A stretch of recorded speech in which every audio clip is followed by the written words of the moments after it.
This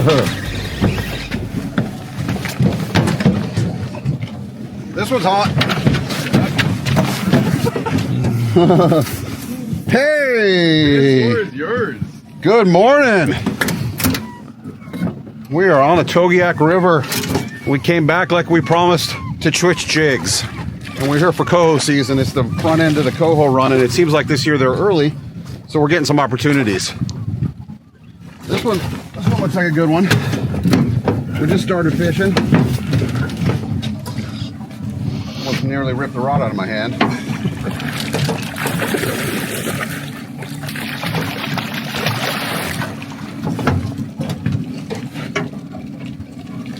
One thing that we're trying to do here, which I really appreciate, is just to keep males. Let the females go, puts more eggs in the gravel, and that's just a good conservation play that these guys do. Nice fish this morning there, yeah. Dude. Nice way to find them. It's a good way to wake up in the morning on the Togiak. Sea lice acquired. Twitching. We got sea lice ridden all over, even with the long tails. You see that little tail on that last lice? It's less than 7 hours out of the salt. Not been in here very long. These fish are coming in on the tide. What time's high tide this morning, Kalen? I believe it was at 8:15 today. So we're probably 8:30 now, 8:40? 8:20. 8:20. We're right here about at the tide. So these fish are going to be coming in over the next hour or two. And I'm hearing, what, a good 4-hour pulse of fish is about normal? Yeah, yep. That's about what we've been seeing. All right, let's get back to it. First day in the Togiak. Glad to be back here fishing with Kalen. I can tell he's a fish nut, just like the rest of us around here. It's really good to see the boys and be back on the river. We're here in, we got Fish Splash right behind you. We're here in August 10th. So this is the start, this is the first week of the Coho season for these guys at Togiak River Lodge. I'm going to borrow a phrase from my editor, George Crum. This river is biomassive, okay? It's got kings and chums and pinks and sockeye and coho, and there's rainbows and dollies in here. And what we're here to do is to fish them on twitching jigs. So maybe for the last decade here in Alaska, twitching jigs have taken, I don't know, they're pretty hot, especially for coho fishing. They come in lots of different sizes and shapes. This one is a 1/2 ounce, get them dry. But the basic concept of a twitching jig is that as you retrieve it, it's moving up and down in the water and looks as if it's swimming, okay? And it seems like every species turns onto it. So what do you know about this, Kalen? It's kind of evolved from what I've been told about it, since the 80s, it kind of started with coho and sockeye in Northwest Washington. I always heard of a guy named Gordy Gracie using it. And I think they just accidentally kept catching different fish and kept catching on. Yeah. And it's just a technique that it taps into every salmon's instinct to trigger a bite. Dropping, it means it's dead and it's falling, and then it's wounded. Yeah, exactly. So you're tapping into their saltwater instincts when they hit the river, and they kind of get confused and they jump on it. And anything from sockeye, trout, kings, we catch everything doing it. So it's cool when we can pull into a spot, throw twitching jigs in there, and we know whatever is in that hole, we got a pretty good shot at biting. We don't have to run 6 different techniques through there, spend an hour and a half in one piece of water to see what's going on. Well, it's an interactive way to fish, right? You're casting and you're working the lure, and a lot of times these fish hit on the drop, right? Because that's when it looks like it's wounded. So they hit on the drop, and then you set back up and you're aggressively driving that jig home. One of the really cool things that's happened these days is that we've become sort of tinkerers, and we're building our own types. And as you can see in here, there's a whole variety of masquerade. Yeah. There's curly-tailed grubs that we'll pin on these jigs, and we've got hoochie skirts, and I've got different power bait concoctions that you can pin on. So the imagination kind of takes a hold. It's fun. The amount of different types of material you can use to make a twitching jig. I mean, you can just use, be simple and run marabou tails and have chenille and some flash. Or you can get really crazy with it and get more of a you know, a spay fly effect with marabou, rabbit, and flashabou, and osprey, so you have some profile. Or you can keep it simple, and like he's doing, just throwing a twister tail on there and just adding a little bit of action. We were talking earlier about how something about that twister tail just engages some sort of instinct to bite. It swims. I mean, it really looks alive in the water. And you had pointed out, which I hadn't considered, is that it slows the drop down. And so that gives the fish a little bit more time to see it and grab it. Yep. Because we're trying to manage the cadence of our jigging motion, as you'll see, depending on the water that we're in. And flow. It seemed like it depends on, you know, each type of species and what phase you kind of catch them in, tide water, upriver, bright, dark. Some of them like different patterns, and these fish, they're not perfect predators. I mean, you know, you see the range of size of these fish. They're 4 pounds to 10 pounds, some of the sockeye. It's because some of them are good predators and some aren't. Yeah. And you see it when you're twitching, they'll miss the jig 7, 8 times. Yeah. And then finally get it when you soft pop it, because it's dropping slower. So I think keying in on that softer drop to lighter jig, all the way down to 1/8 ounce sometimes, where you can barely feel it. I saw that for sockeye. And it's a 9-day smaller and more subtle patterns and dressed down jigs. Coho maybe take something a little bit more aggressive, but still this water is as low and clear as I've seen it in a long time, you know. And probably pretty warm. I would tested guess the water temps yet, but I would guess. I'm sure we're looking at 56, 58 degrees. Yeah. Somewhere in that range. So the only thing I've really seen to help add a bite factor or aggression into a spot with a twitching jig, sometimes you can throw a little bit of bait on there if you can configure a way to where it stays on, but just throwing some shrimp gel or some krill scent in there has been a night and day difference too. You know, 20-30% bite factor. Yeah, that makes sense. And it's tapping into the shrimpy patterns that we're throwing, right? We're not far from the salt water, so these fish are still thinking about eating. Yeah. Mm-hmm. And if you go through the bay, sometimes there's these scud shrimp on the surface, these little ghosty things. Yeah. They're everywhere. Yeah. And that's what those rainbows that are going out into the bay are eating. That's what the sockeye are eating. It's pretty insane ecosystem out here. Mm-hmm. Biomassive. Biomass. All right, let's see if we can catch a few fish, and then we'll talk to you more about the rods and how we, mechanically move the jig.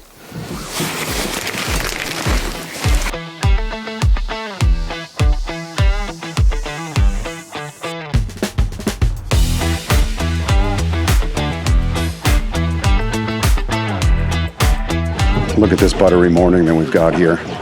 We flew in yesterday and we kind of got the lay of the land, and we're out here on the morning tide, and there's a wave of coho that have been pushing upriver here in front of us, and we're just getting rigged up for the first cast. We just watched like a 12-pound coho come up through the shallows. You could see half of its back as it motored across the shallow riffle. It was incredible, and we're seeing waves of 5 to 10 to 20 fish go past us. So letting the boys get rigged up here, and we'll make our first casts. Got the drone in the air. Take a look at this scenario. It doesn't get any better than this. That's our normal rope. What do you run? 4 feet? 5 feet? 6. 4, 6, whatever.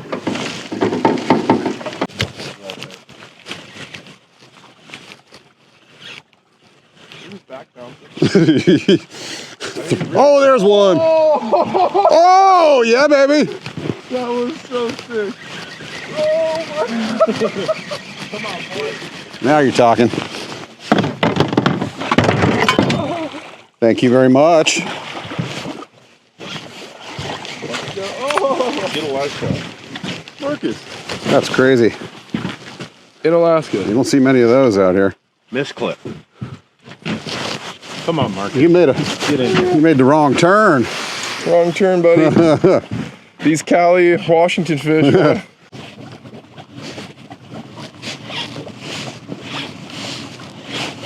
he is. That's it. Not a boy. Right on the drop off the shelf.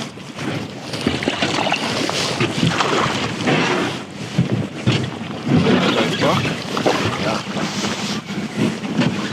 On the twitch. On the twister. Oh, swallowed it. Yeah. Nice. Sea lice and everything. Let's get him while he's still alive. Yeah. Booyah. That one has not been in here very long. Look at that. Sea lices. Yeah, No long tails, but yeah. that's pretty dandy coho. That's a freshie there.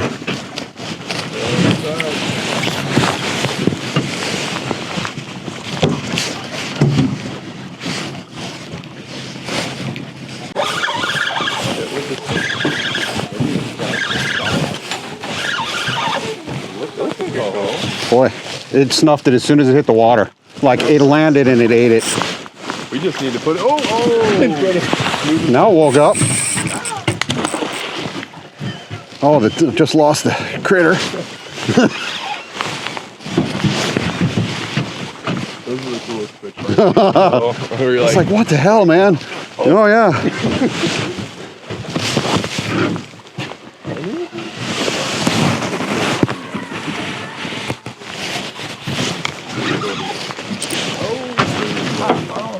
Doing a lot of casting and finally doing some hooking. It's the jig life for you. Jig life. It's the jig life.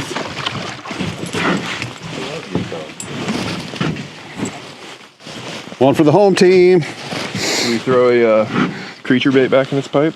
We should, but don't worry about it yet. Just leave it as is. Oh yeah. Smile for the camera now. And the kickers, so. Fish on. Yeah, there we go. They ate that as soon as it hit the water. Looks kind of silvery from here. We'll see. Oh, double. We got a double. This is why we like fishing I got jigs. it. I got it.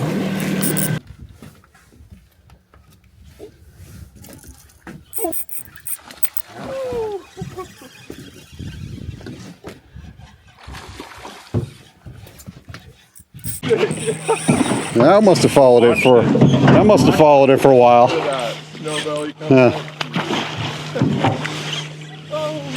Yeah. That one will wake you back up. Yeah. I was watching the jig and that thing came out of Yeah. the water and blasted it.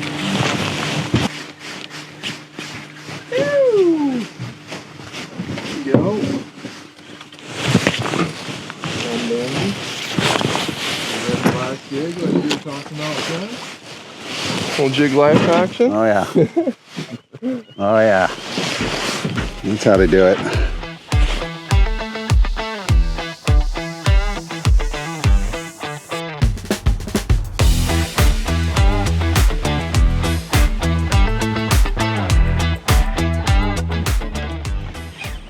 My wood pile. Got him. That is a soft wood pot. You don't even feel yourself get in. Oh. Oh, smoke you. Yeah. Because I grew up It's a light grabber. level 1, 10.09, 09, and out right here. Hour now. That could be some. Oh. Oh.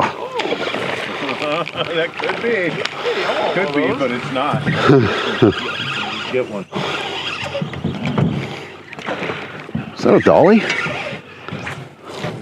Just a little. No, it's just a little one. Just a baby.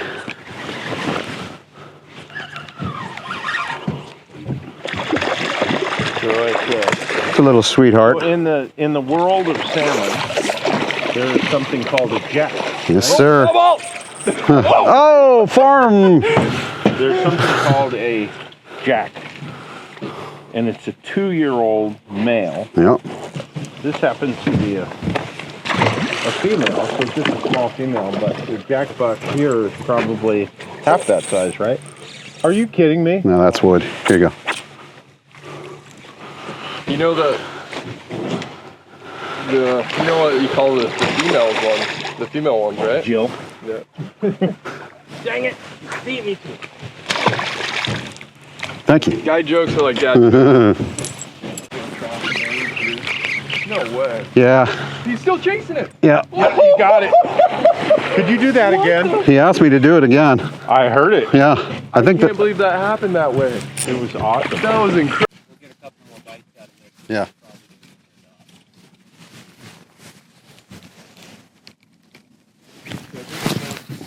Helpful thing about today with you, for me, it's gonna be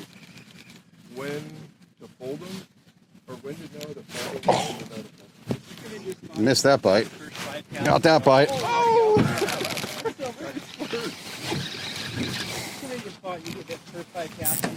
Hello, Dolly. I'm just telling you, this is just a lot of fun, okay? Because you miss a lot of bites, but when they're so savage because the thing is moving at pretty high speed. There's a He's still chasing it. Look at him on the surface.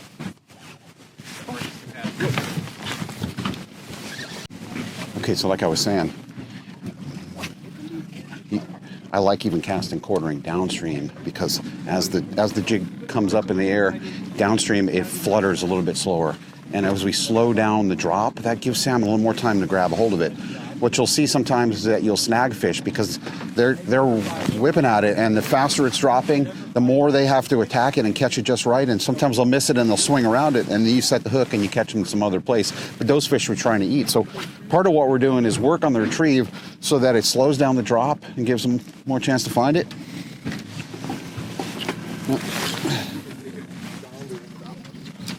One of the things that Kalen is doing is he's adding a hoochie skirt to the twitcher. And so then as it drops, that extra material there slows the fall. I could see, oh, there was a bump. And see, a good general starting point is from your belly button to your head. Make that the size of your twitch. Twitch, turn the reel. Twitch, turn the reel. But some days they wanted faster. Big twitch. Sometimes they want a smaller twitch. Experiment with your cadence and the speed. But one thing's for certain, you got to keep the jig moving. There he is. That's the right one.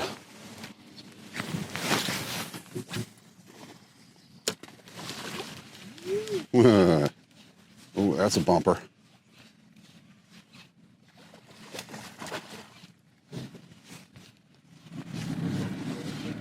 Oh.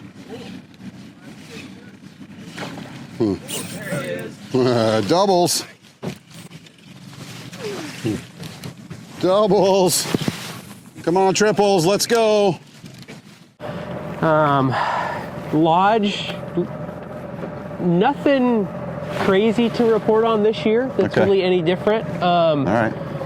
Couple opportunities that could possibly turn into something. So we're pretty stoked about that. The other cool thing over there is that the waterfowl hunting is absolutely off the charts, and those birds come in and hang out about 100 yards in front of the cabin. We're thinking about a combo program, that starts in early to mid-August for silvers, and then ptarmigan and waterfowl. Yeah. Oh, well, let's talk about that. I'm you know what? I was absolutely wrong when I said nothing really to report. Our spay season for kings was off the charts. That's incredible. Excellent. Yeah. Really good. Really, really good. My take on run size for kings was that it was a decent run. Yeah. Pretty decent run. I don't think it was anything like super duper crazy as far as numbers. But those boys on those two-handed rods whacked them. It was really cool. Really, really cool. Are they averaging like 3 hookups a day or something? Oh, I'd say average that across the board. They were probably hooking 3 to 5 nice big adults a day, and there was a lot of days where certain groups were hooking, double digits. So. Well, from the sounds of it, you got a lot of good stuff to report. Yeah, we do. Yeah. Space season next year's booked up solid. Excellent. Our cast and blast rotation that we've started right at the end of silver season is booked up this year. It's already booked up for next year. I should say we have people who've put their names on the list for next year. Right. That's always subject to change.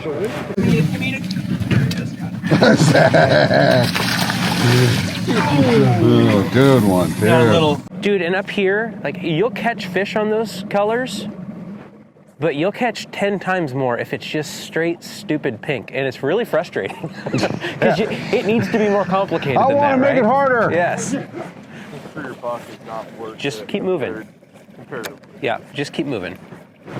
So we were catching coho over there. Oh, I believe it.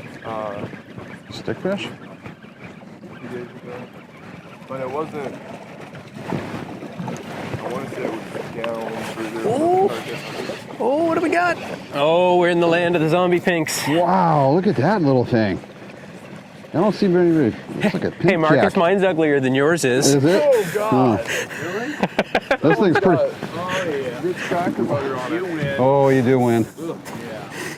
Those were a couple of trophies though, Zach. I was thinking, we good? Go.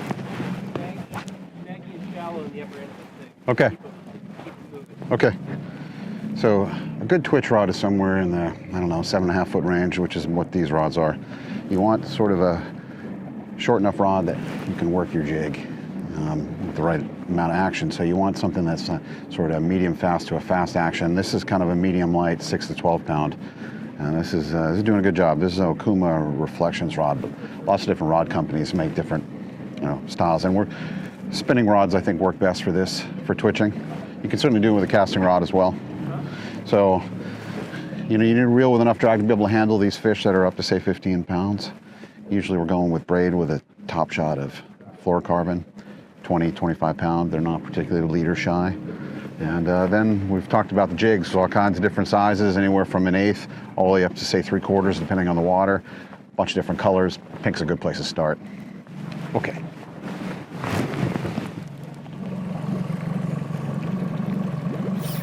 There he is. What is he? Oh, it's a white belly. The dreaded white belly. The dreaded. And it's gone. So Tyler and Fred were just in here. We're just going to make a pass through this and we'll start working our way back down. We'll pickpocket some other kind of obscure stuff below where we started at the bottom of the braids.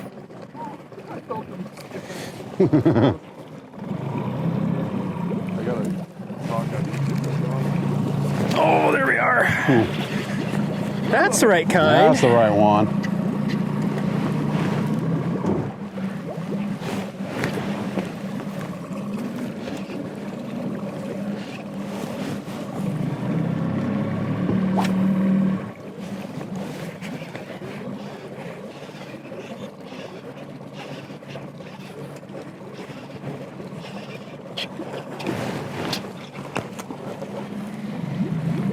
Zach, it's pretty sweet to be out here fishing with you, man.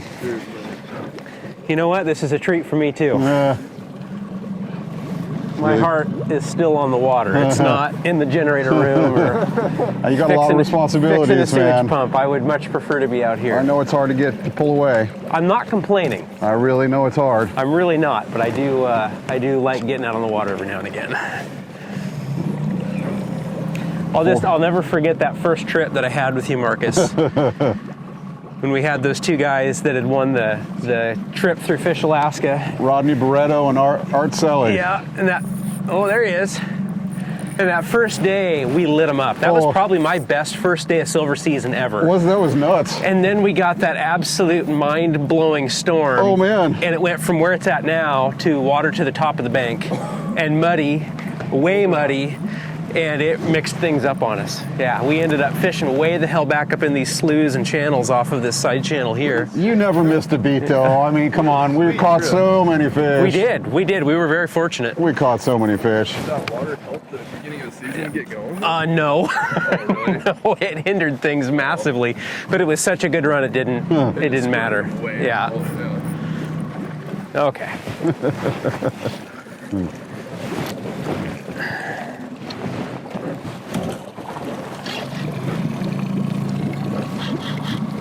Yeah, maybe we'll go back to this side.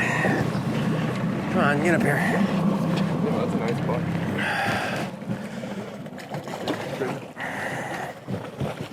Oh, get out of there.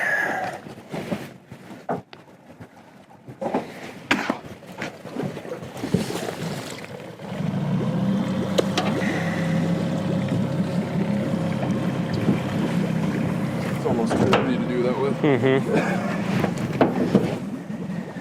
All right, that's the right one Back there. on the motor. That's the kind Getting there. after it.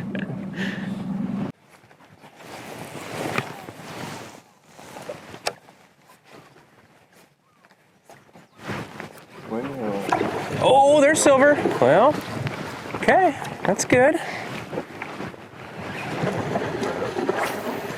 Slowed that down a lot. Let it drop. Yeah, just a Just a slower stroke. I think it's Yeah, dude. When I saw how slow it was moving in here, I think was it's like, a hand. well, probably not going to happen, but. Oh, right there! Oh, it's a sockeye. Yeah, it was. Got a chaser, Brian. Look. Oh, there's a miss.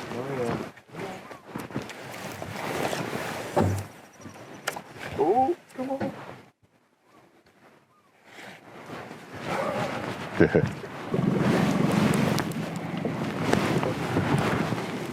Calls this one the meth lab. This is a combination of flash and marabou, and obviously we've got a curly tail on there. There's a lot going on, but it's working. As Zach says, jigs work good as long as they're pink.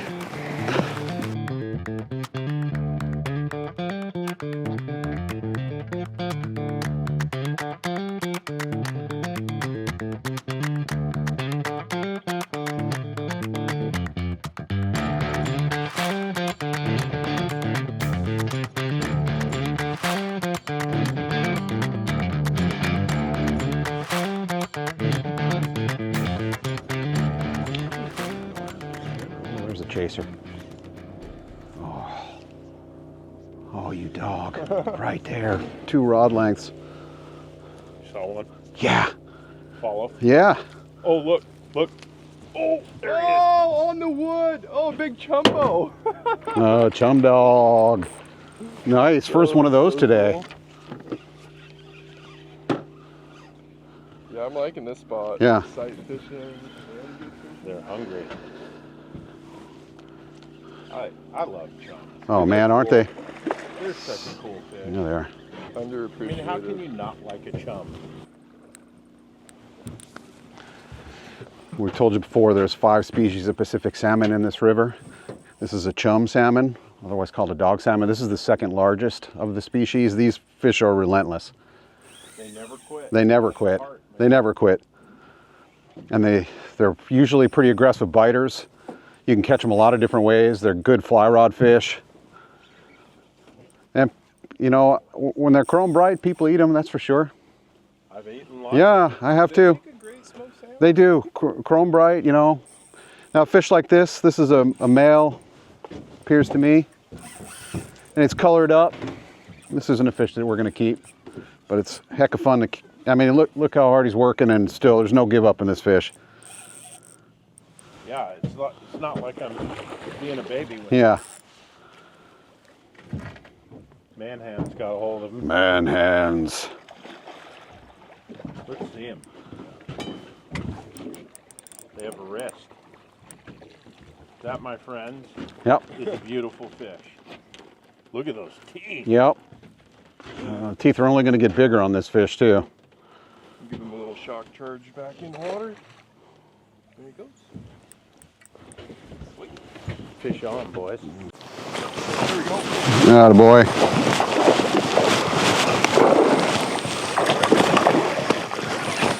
Nice.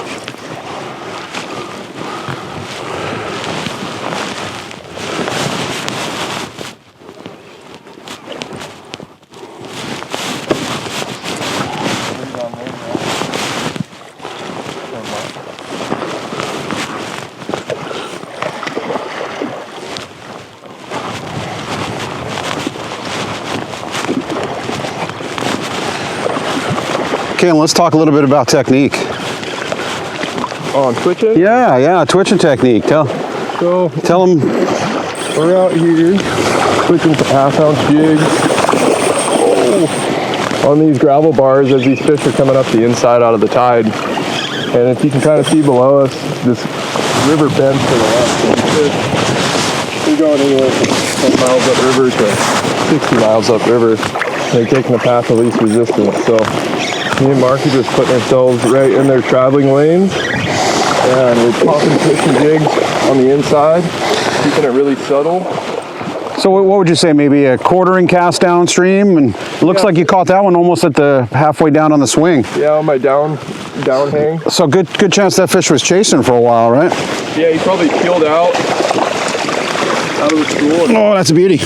Wanted that. That's a beauty. And something that I seem to find really helpful when I'm twitching these shallow spots, these jigs drop somewhat fast. So if you're twitching slow and your jig's hitting bottom every time, when that fish sees it hit bottom and it goes subtle, they turn off and they go back to traveling. So keeping that jig up off bottom, just Keeping it swimming is huge. Coho. Let me know. So we are bleeding out this coho that Marcus just got down this run looking for some rainbows.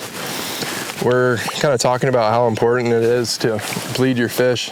You know, most of us are avid outdoorsmen, we hunt. What do we do with all of our animals? It's imperative to us that we hang them, we bleed them, and they're treated properly. And we come up here to Alaska and do sustainable fishing, and we're getting fish for the whole year. Like, it's an important fish. Sure is. For you, for your family, right? Sure is. So like, it's important to bleed these fish properly, especially when it comes to lasting in a freezer. The bloody spots in your fish is what sours the quickest, and then you have to throw those fish away, or that fillet away. So what I do is I'll go in behind the gill plate here and I'll either pull these gills out, or I'll take a knife and cut down all the gill rakers on both sides. And then if you want to get crazy with it, if you have enough time, there's a soft membrane right there that you can poke your finger or a knife into, preferably. And you can actually pull the heart out and it just pops out. But this opens up the cavity to let it bleed more, get every drop of blood out of these fish.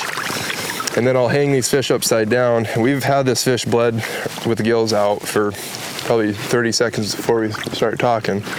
And if you just hold it upside down right now and then push and massage this, look at the blood coming out still. So that's coming out of the bloodline when you gut your fish that you spoon out. Yep. It's coming out of these ribs. A lot of the time when you fillet your fish, you see those little bloody veins. This pushes all that stuff out, and you just want to keep getting in the water, shaking it around so that blood doesn't coagulate. You do this for, you don't have to go overboard, 30 seconds, hang upside down, do a little bit of this, then just let it sit in some cold water for a little while. And ideally, if you have the option, the ice flurry with some water, or what we do here at Togiak, we'll just fill a cooler full of water, put some ice packs in there, and you drop that water all the way down to 40, 42 degrees or colder. And instead of just ice blocks on your fish, where it's just cold here and it's whatever up there, you have 360 degree cold. The fish will taste fresh literally all for like a whole year. Come out of the freezer when you care for it properly. Waxweed and ice. Yep. Sometimes I've ate salmon 2 years, especially sockeye that don't have fat. Yeah. And it's great. Yep. So there's our shore lunch. Shore lunch. Nice work, Mark.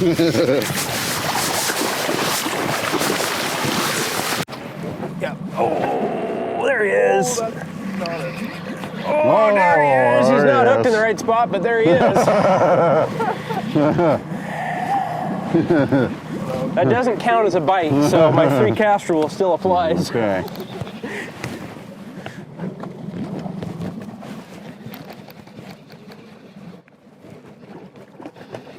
Oh, I missed him too. Got him, Kalen? Yep. I missed Nice. him. Little guy. I think this is a sockeye. In fact, I'm fairly well positive that it's a sockeye.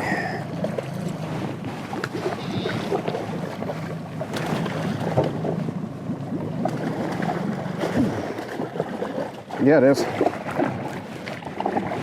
Come here, buddy. Thank you, Marcus. You got it.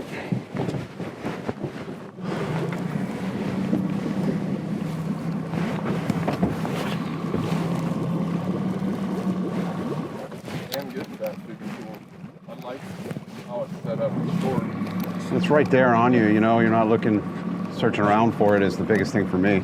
Oh, there he is. That looks more the right kind. I think this is a white belly. Yeah, that looks the right kind. Oh, there's a miss. Oh, that was something. That's a miss. There, they got him. That's the right one. I think. Oh yeah. There we go. There we go. We're tripled, kind of.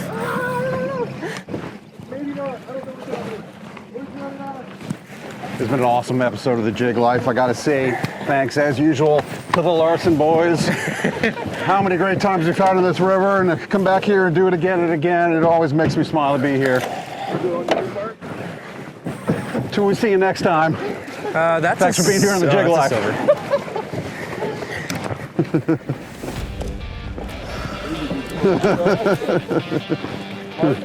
Okay, are we doing the bonk 'em in the water program? Is that what's going on here?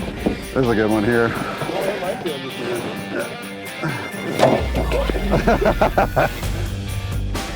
Come on, get the right angle. Okay, Caleb, there's that one. Yep. I'll let you grab the motor. Let's put this guy in the box.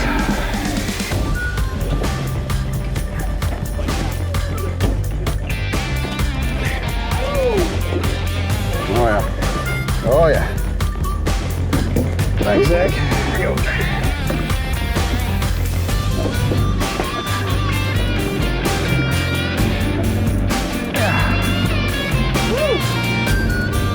Oh yeah. Running and gunning. Yep.